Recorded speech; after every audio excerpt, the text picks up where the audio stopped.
Bismillahirrahmanirrahim. Assalamualaikum warahmatullahi wabarakatuh. Waalaikumsalam. Alhamdulillahirabbil alamin wassalatu wassalamu ala asyrafil anbiya'i wal mursalin wa ala alihi wa sahbihi ajma'in. Pada siang ini kalau saya boleh buat judul kita ini perang bintang gitu. Jadi apakah atau enggak lebih tepat lah, enggak tepat perang bintang. Artinya jika ada dua matahari, apakah Islam dengan sistem syariat yang dia punya bisa tetap berjalan? Atau jika ada dua orang besar yang hidup dalam satu zaman dengan kapasitas, dengan kemampuan dan pokoknya skill yang relatif tidak jauh berbeda, apakah mereka masih mampu menegakkan sistem dalam hal ini syariat, pemerintahan dan sebagainya dengan cara yang baik? Kita mengambil contoh pelajaran dari antara Umar bin Khattab dengan Khalid bin Walid. Ini adalah dua orang besar yang masing-masing kelasnya itu kita melihat memang seperti ada persoalan di antara mereka pada masa pemerintahan Umar. Karena di antara yang pertama sekali dilakukan Umar setelah dia menjabat sebagai khalifah adalah memecat Khalid bin Walid sebagai panglima di perang Yarmuk. Padahal itu sebuah perang besar ketika pasukan muslim menghadapi Romawi, dalam hal ini Eropa waktu itu. Nah, saudara-saudara yang mulia, kita akan pelajari ini dari pendekatan sirah dan kutipan, beberapa kutipan yang layak untuk kemudian kita diskusikan pada hari ini insyaallah. Pertama, sedikit Nabi memberi gelar kepada para sahabat. Artinya Nabi itu tidak serampangan ketika dia memberikan penjelasan si Anu itu gelarnya Anu. Seperti Abu Bakar dia bergelar sebagai Siddiq. Kemudian Umar digelar Nabi sebagai Al-Faruq. Ya. Sementara Khalid digelar Nabi dengan Saifullah. Walaupun gelar Saifullah ini tidak khusus kepada Khalid, karena dikabarkan Ali bin Abi Thalib juga disebut sebagai Saifullah. Tapi penunjukan gelar, Khalid adalah, sebelum kita ke sana, Khalid adalah sahabat yang masuk Islam di era belakangan. Jadi dia bukan masuk Islam di era awal. Karena dia sempat ikut terlibat dalam perang Uhud dan tidak berada di posisinya orang mukmin. Dan bahkan kegemilangan untuk kemudian memukul mundur atau menyebabkan kucar-kacirnya pasukan Islam itu adalah dari kemampuan strategi tempur yang dimiliki oleh Khalid bin Walid. Di perang itu kita bisa bayangkan situasi sangat-sangat genting karena Nabi SAW itu tidak sekali dua hampir terbunuh. Jadi bayangkan tuh, pedang musuh itu sudah naik, udah kena ke muka Nabi sebenarnya. Jadi tebaskan ya pedang itu, ngantam ke baju besi. Apa namanya ini?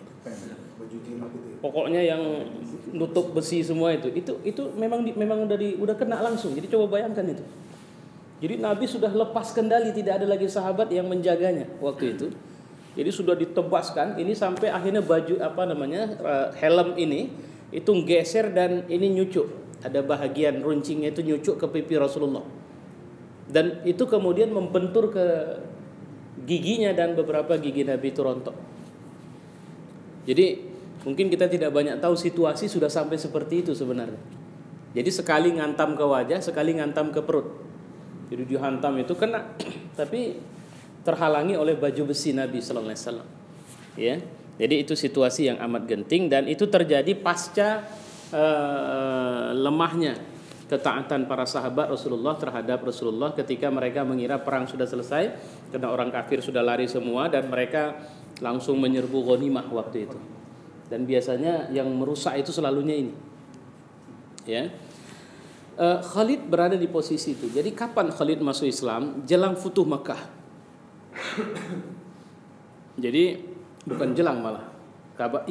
Proses jelang Futuh Makkah itu Khalid sudah menerima Islam.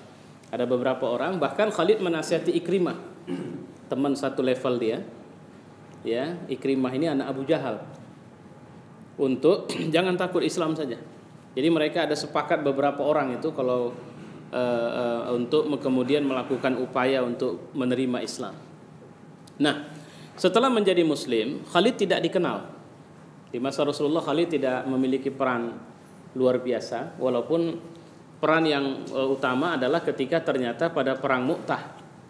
Ini juga perang kontak antara Muslim dengan Rom. Pada waktu itu terbunuh 3 panglima Islam, dan secara de facto umat Islam tidak memiliki pemimpin. Jadi kuncinya itu bendera masih dipegang oleh seorang sahabat, kalau saya tidak khilaf Ibnu Qais. Dia langsung kemudian menyerahkan itu atas keputusan yang dibuat dalam situasi konflik dan genting itu kepada Khalid bin Walid. Inilah momentum munculnya peran sejarah Khalid dalam Islam. Ya, artinya ternyata memang banyak sekali orang-orang besar itu muncul dari situasi begini. Ya, bukan situasi di mana ada tim entertain, kemudian dia dikondisikan, enggak begitu. Dan tidak ada orang besar itu muncul dari balik mihrab. Dia muncul dari balik lapangan amal, kerja-kerja besar. Maka jangan pernah berpuas diri kalau kerja kita cuma baca Quran, cuma tahajud, cuma zikir. Kita tidak akan bisa menjadi besar cuma karena begitu. Kalaupun Allah berkehendak kita jadi besar, Allah akan dorong kita keluar untuk melakukan event besar dalam hidup kita. Nah, Khalid muncul di sana, tapi kemudian Khalid tidak mendapat peran berarti lagi setelah itu. Ya. Sampai kemudian akhirnya Abu Bakar menjadi khalifah, dan disinilah Khalid mendapat porsi cukup banyak untuk memimpin pertempuran. Bahkan pertempuran terbaik yang pernah terjadi pada masa Khalifah Abu Bakar Siddiq itu salah satunya dipimpin oleh Khalid bin Walid. Ya, jadi tugas dia adalah menumpas para pemberontak yang waktu itu pemberontak ini sebenarnya, nah ini kalau kita sekarang kita nggak nganggap ini pemberontakan, mungkin jadi isu HAM paling besar ini. Ya, kenapa? Karena cuma tidak mau bayar zakat, mereka masih mau sholat. Mereka masih percaya Rasul Muhammad Rasulullah. Coba bayangkan. Abu Bakar berijtihad bahwa orang yang tidak mau bayar zakat itu kafir. Dan ijtihadnya akhirnya diikuti oleh semua orang, dan itulah dia melakukan penumpasan terhadap kelompok yang tidak mau bayar zakat sampai akhirnya mereka bayar zakat. Ya, dan pemimpin yang kemudian atau komandan yang diserahi tugas itu adalah Khalid bin Walid. Jadi pada saat Khalid memimpin pertempuran Riddah, sebenarnya ada satu pasukan yang memang dari masa Nabi sudah ditugaskan untuk kerja. Apa itu? Untuk berhadapan dengan orang Rum. Itulah di dalamnya ada Abu Ubaidah ibn al-Jarrah, Syarahbil bin Hasanah, Yazid bin Abu Sufyan, Amr bin As. Mereka ini ditugaskan untuk menaklukkan Syam. Syam itu masuklah di dalamnya wilayah Palestina, kemudian Syria, ya, di dalamnya, dan sekarang yang lebih dikenal itu daerah Syria sekarang itu wilayah Syam. Dan itu merupakan wilayah pemerintahan Romawi di timur, di Timur Tengah. Jadi waktu itu mereka membangun perwakilan, istilahnya kalau mungkin kita bilang gubernuran, ada di wilayah Syams atau Damaskus. Dan 4 orang ini, siapa 4 orang? Abu Ubaidah, Syarahbil, Yazid bin Abu Sufyan, Amr bin As. Ini 4-nya adalah panglima, yang memimpinnya adalah Abu Ubaidah ibn al-Jarrah. Nah cuma persoalannya lama kali selesai. Jadi kalau dulu panglima itu nengok, kalau udah kelamaan, seminggu aja udah lama kali rasa orang itu. Kenapa tak tuntas-tuntas kerjaan itu? Ingat waktu Futuh Mesir, 2 minggu ditunggu oleh Umar, tak ada berita menang atau kalah. Terakhir cek Umar, kau bawakan semua daftar, kalau bahasa orang-orang yang rajin ngaji itu, mutabaah yaumiyatnya. Cek, sholat wajib masih jamaah, masih di masjid, masih berjamaah lah. Baca Quran masih oke. Rupanya ada satu masalah, udah mulai malas gosok gigi. Akhirnya perintah Umar kepada mereka, gosok gigi. Kenapa? Ini rupanya yang menghambat kita bisa menang. Apa sebabnya? Karena kalau nggak gosok gigi, mulut bau, malaikat nggak mau dekat. Sementara malaikat kalau membantu kan ada di pasukan kita itu. Jadi sampai sedetail ini gitu. Artinya di semua event umat Islam itu tidak boleh jorok-jorok. Karena kalau jorok, jangan, walaupun lillahi ta'ala, kita zuhud, malaikat nggak mau dekat, malaikat nggak suka bau. Nah, coba sampai seperti itu. Jadi makanya Nabi suka dengan minyak wangi. Kenapa Nabi suka minyak wangi? Karena malaikat itu senang dengan orang yang pakai minyak wangi, kecuali yang mau dikasih sertifikat sama Ahok lah. Kalau itu Nabi malaikat jauh betul dari itu. Karena untuk perempuan katanya minyak wangi tidak boleh yang menyengat. Nah, kita kan kebalikannya kan, kalau perempuan udah pergi dia udah tak kemana pun dia mesti di sini minyak wanginya ngobong-ngobong gitu kan. Padahal tidak boleh. Minyak wangi perempuan tuh harus lembut, slow. Minyak wangi laki-laki yang boleh. Cuma kebalik kita, gitu kan? Baik. Dalam waktu 5 hari, karena tidak berhasil menembus, akhirnya mereka hanya sampai di sungai Yarmuk yang berbatasan dengan Jordan dan Syria. Dalam waktu lama mereka tertahan di sana. Padahal di antara mereka itu, ini coba ada 100 veteran perang Badar.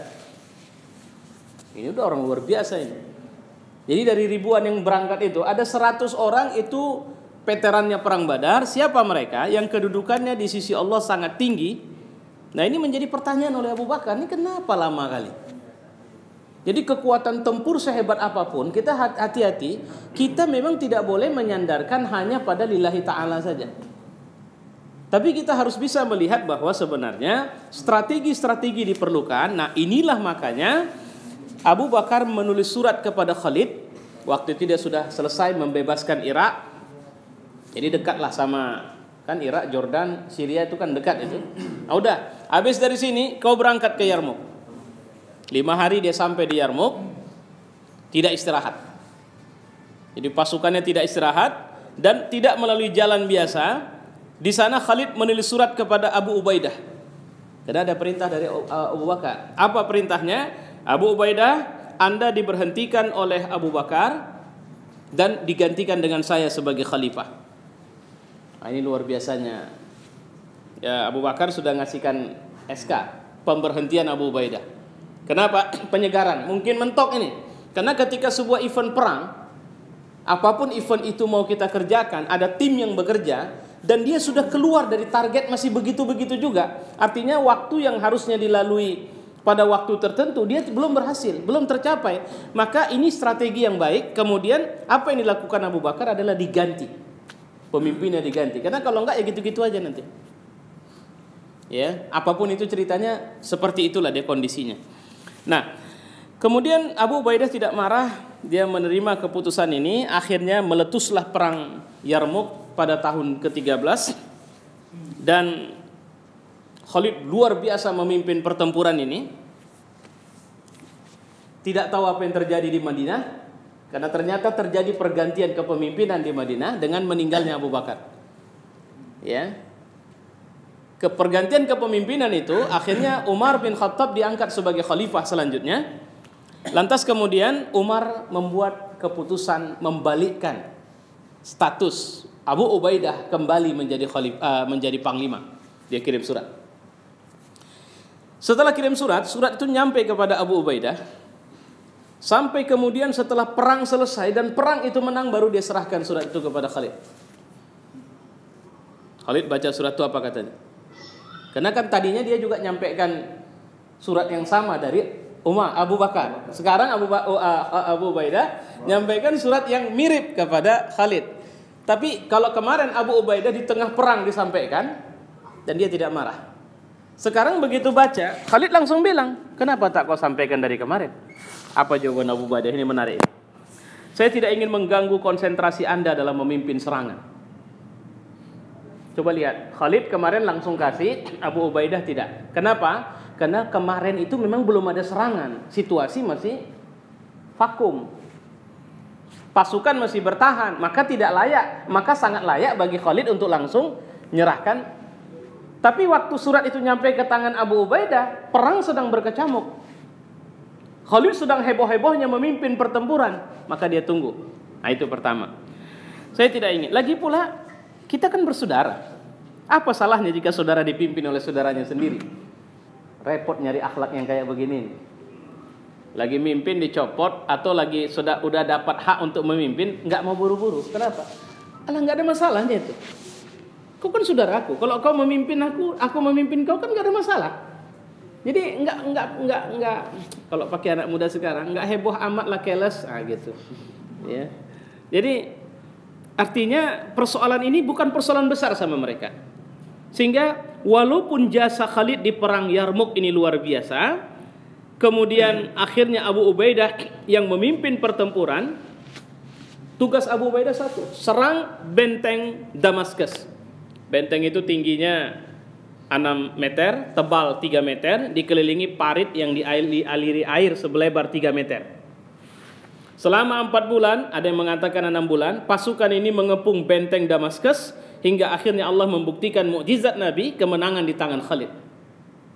Artinya Abu Ubaidah walaupun panglima, jadi serahkan tugas, kau yang lakukan itu. Tapi prosesnya panjang. Jadi ini benteng pertama yang luluh lantak, dihajar oleh pasukan muslim. Nanti kemudian 1000-an tahun kemudian benteng kedua juga jatuh dengan izin Allah Subhanahu wa taala. Ya. Baik. Kemudian saya perlu sampaikan di sini bahwa ini posisi Khalid. Ada satu kalimat lagi. Khalid mengatakan bahwa bagiku pertempuran ini bukan karena Umar. Walaupun Khalid agak kesal sama Umar ini. Itu yang ketangkap. Tapi dia bilang, aku bertempur bukan karena Umar, aku bertempur karena Allah. Kekesalan itu tidak disalurkannya dalam aktivitas amal dia. Kesal itu cuma dia simpan di hatinya. Ya. Jadi kerja tetap taat, tidak ada masalah. Nah, itu modelnya, karena ini memang orang keras, ini militer. Beda kesalnya militer kan sama kesalnya awak di masjid. Kalau kita di masjid, udahlah, nggak masalah. Kalau militer memang, ini sambil pegang pistol lah mungkin. Kenapa? Karena kekesalan itu disalurkan dalam bentuk, tapi ternyata Khalid tidak melakukan itu. Nah, yang kita pahami sekarang, kita mau cerita sedikit. Umar baru sadar kekeliruannya.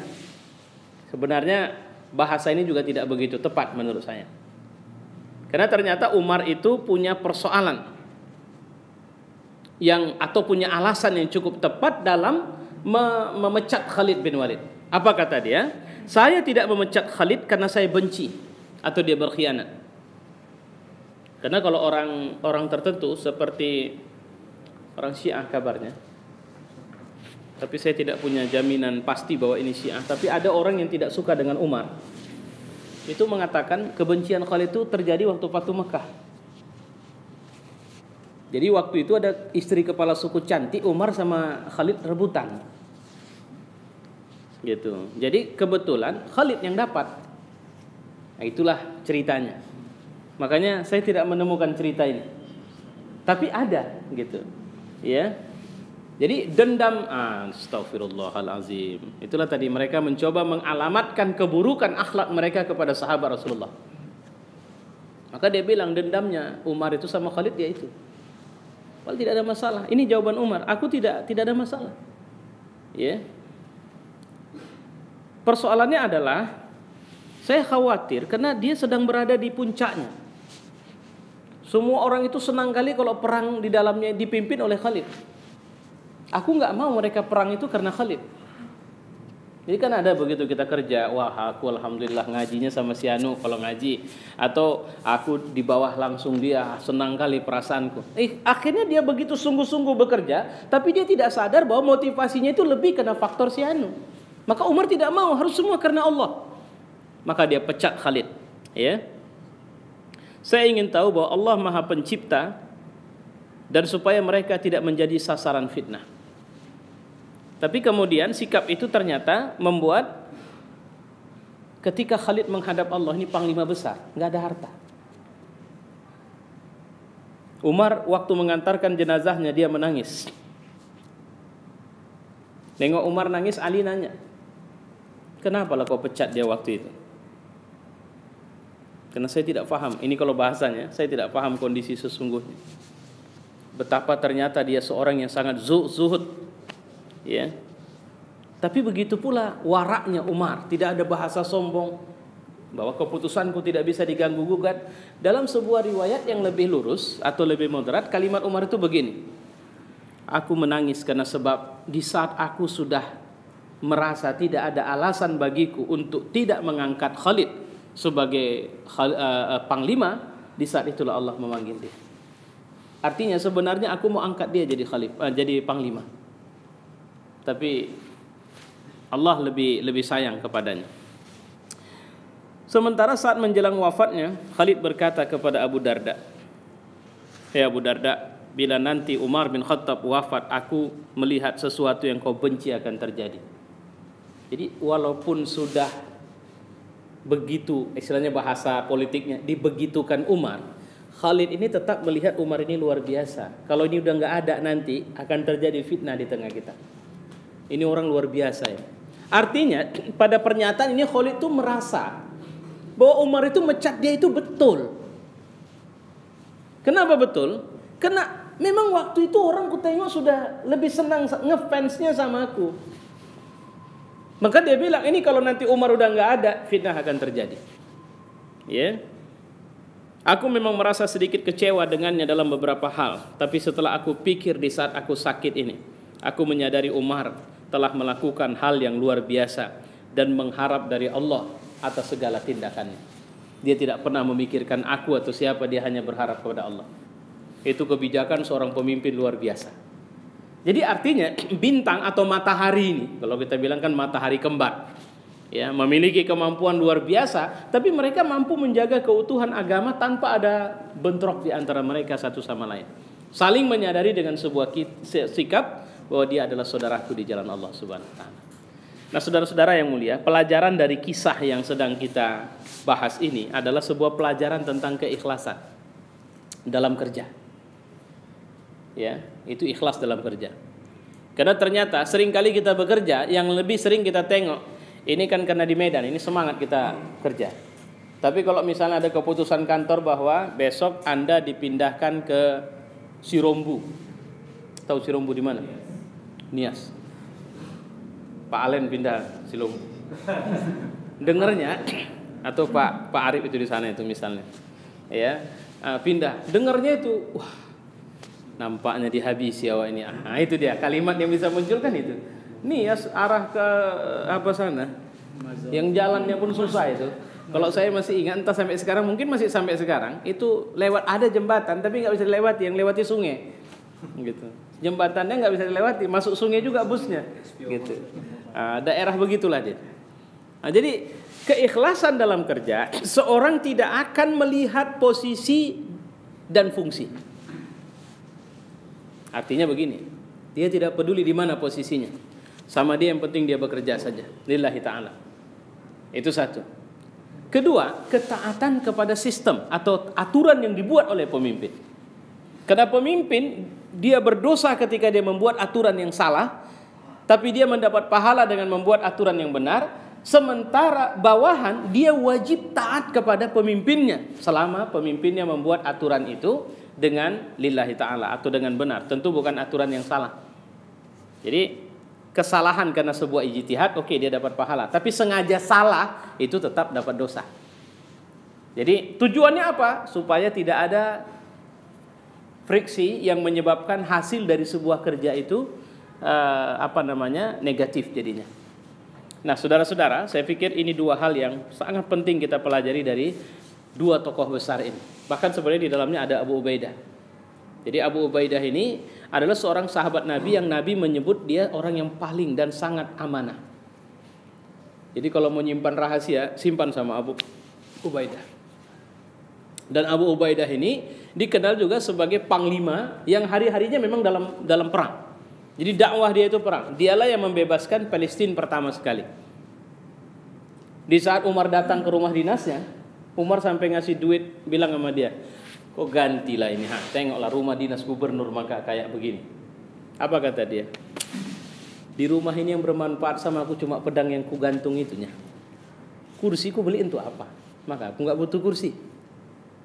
Jadi artinya nggak ada, kursinya lusuh kali. Cuma kalau pedang, kau suruh aku beli pedang yang lebih bagus, aku beli. Karena memang itu kebutuhan. Yang lain ini dunia saja ini, cuma aksesoris saja ini. Kalau kita kan tidak. Kebutuhan asasi tak disupport dengan baik, yang lain-lain. Beli batu sampai 800 juta itu kan orang gila itu yang beli batu. Ya, entah untuk apa yang mau dibeli misalnya. Wallahu a'lam bishawab. Saya pikir ini catatan kita. Insyaallah Allah memberi berkah bagi pertemuan kita. Wassalamualaikum warahmatullahi wabarakatuh.